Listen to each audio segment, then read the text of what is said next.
इसलिए उनकी जिह्वा पर 24 घंटे 7 दिन अगर कोई संबोधन है तो केवल केवल नारायण और नारायण का है। मतलब मुझे नहीं पता कि मैं लिखने वाला मेरा कौन व्यक्ति होगा, महिला होगी या पुरुष होगी जो उसको पढ़ेगा। मुझे नहीं मालूम कि उसकी जाति क्या होगी, मुझे नहीं मालूम कि उसका रंग क्या होगा, मुझे नहीं जानकारी है कि वो किस क्षेत्र का होगा। तो जब ये सब चीजें नहीं, तो ना तो ये बिजनेस हो सकता, ना ही ये मिशन हो सकता। ये अगर कुछ है तो व्रत है, और उस व्रत को ईश्वरीय रूप से हमको स्थापित करना है। इसलिए जुबान पर हम सब के ईश्वरीय कार्य होना चाहिए। इसलिए पत्रकारिता, नागरिक पत्रकारिता ईश्वरीय कार्य है, पहला। दूसरा, दूसरे हाथ में खड़ताल है। 24 घंटे 7 दिन जो सजग है वही नागरिक पत्रकार है। उसके सोने की, उसके किसी कार्य को करने की, वो जहां भी है अपना कार्य कर रहा है, 24 घंटे कर रहा है, 7 के 7 दिन कर रहा है, वही पत्रकार है। ये हमारे सामने एक उदाहरण है जो 24 घंटे खड़ताल करने की हम सबको उदाहरण प्रस्तुत करता है। एक और है, दूसरे हाथ में वीणा है।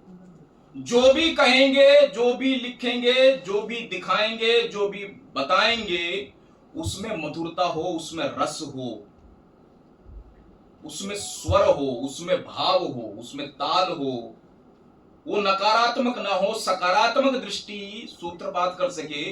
ऐसे कार्य हम लोग कर सके अपनी कलम से, क्योंकि कलम सबसे बड़ा ब्रह्मास्त्र है आज के युग में। और जो मोबाइल फोन आपके हाथ में है वो और बड़ा ब्रह्मास्त्र के रूप में, और ब्रह्मास्त्र केवल केवल अर्जुन को चलाने का अधिकार है। इसलिए हम सब अर्जुन बने, इस वर्कशॉप से निकलेंगे तो हम सब इस कार्य को कर सकें।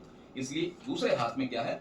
वीणा है। जो भी कार्य करें सकारात्मक दृष्टि से करें, जो भी कार्य करें रस और भाव के रूप में करें, क्योंकि हम तो मानते हैं कि भारत कुछ और नहीं, भाव, रस और ताल के समुच्चय को ही भारत कहा गया है। और हम और सभी, आप सभी, हम सब मिलकर जो है ऐसे देश की रचना करते हैं जिसमें भाव है, जिसमें रस है और जिसमें ताल है। आप देखेंगे कि गेरुए कपड़े हैं, पवित्र भाव।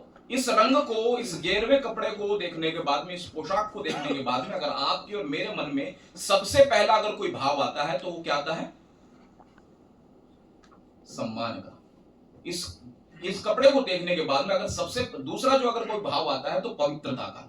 मतलब बिल्कुल क्लियर है कि हमारे सामने एक ऐसा उदाहरण है जो पवित्र भाव से इस कार्य को करने के लिए हमें